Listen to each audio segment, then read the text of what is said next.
আমি সূর্য, মহাবিশ্বের সর্বশক্তির উৎস। আমি আমাকে কেন্দ্র করে মহাজগতের বিভিন্ন গ্রহ, উপগ্রহ, গ্রহাণুপুঞ্জ আমার চারিপাশে নির্দিষ্ট গতিতে ঘুরে চলেছে। যেসব গ্রহ আমার চারিপাশে নির্দিষ্ট গতিতে ঘুরে চলেছে তাদের সাথে আপনাদের সকলে পরিচয় করিয়ে দেওয়া যাক। বুধ গ্রহ, আমি সূর্যের কাছের গ্রহ। আমার গড় তাপমাত্রা 167 ডিগ্রি। আমার মধ্যে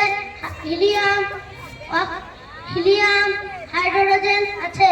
আমার মধ্যে প্রাণ, অক্সিজেন নাই, প্রাণ নেই।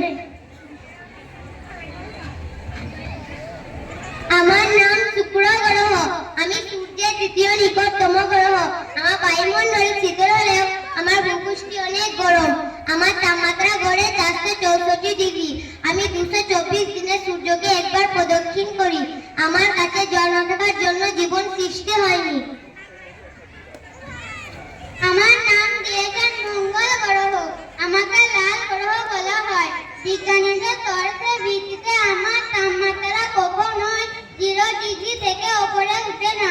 আমার মধ্যে কার্বন ডাই অক্সাইড 95 ভাগ আছে, যার জন্য আমার মধ্যে প্রাণের বিকাশ সম্ভব হয়নি। আমার নাম বৃহস্পতি গ্রহ। আমার গড় তাপমাত্রা 145 ডিগ্রি। আমার মধ্যে helium, hydrogen, carbon die oxide, nitrogen ইত্যাদিতে পূর্ণ থাকে। হিম ও শীতল পরিবেশকে এবং জলের অভাবের জন্য আমার মধ্যে প্রাণ সৃষ্টি হয়নি।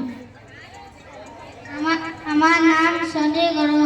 আমার বায়ুমণ্ডল ভীষণ ঠান্ডা। আমার মধ্যে কঠিন অ্যামোনিয়ার স্তর দিয়ে ঘেরা। আমার মধ্যে অক্সিজেন নেই, তাই প্রাণ নেই। আমি পৃথিবী গ্রহ।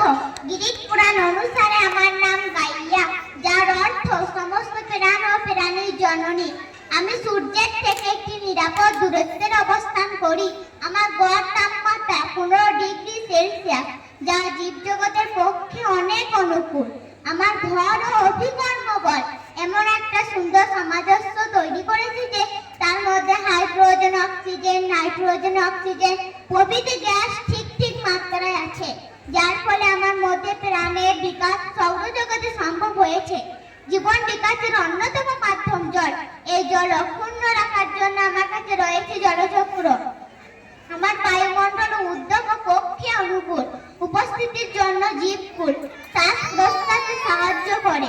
আমার মধ্যে কার্বন চক্র, নাইট্রোজেন চক্র, হাইড্রোজেন চক্র, অক্সিজেন চক্র প্রভৃতি, যা আমার বর্তমান মধ্যে nitrogen, oxygen, carbon die oxide প্রভৃতি যোগান রেখেছে। কিন্তু বর্তমান পরিস্থিতি, যা আমার মধ্যে উচ্চ আকাঙ্ক্ষা আমাকে অসুস্থ করে দিচ্ছে। জানে না এই জগতে আমাকে কতদিন টিকিয়ে রাখবে। আসুন আমরা এই পৃথিবীকে মুক্ত দূষণ রাখতে প্রতি বছর কর্মপক্ষে একটি করে গাছ লাগাও। গাছ লাগাও, প্রাণ বাঁচাও। Save earth, save life. আসসালামু আলাইকুম ওয়া রাহমাতুল্লাহি ওয়া বারাকাতুহু।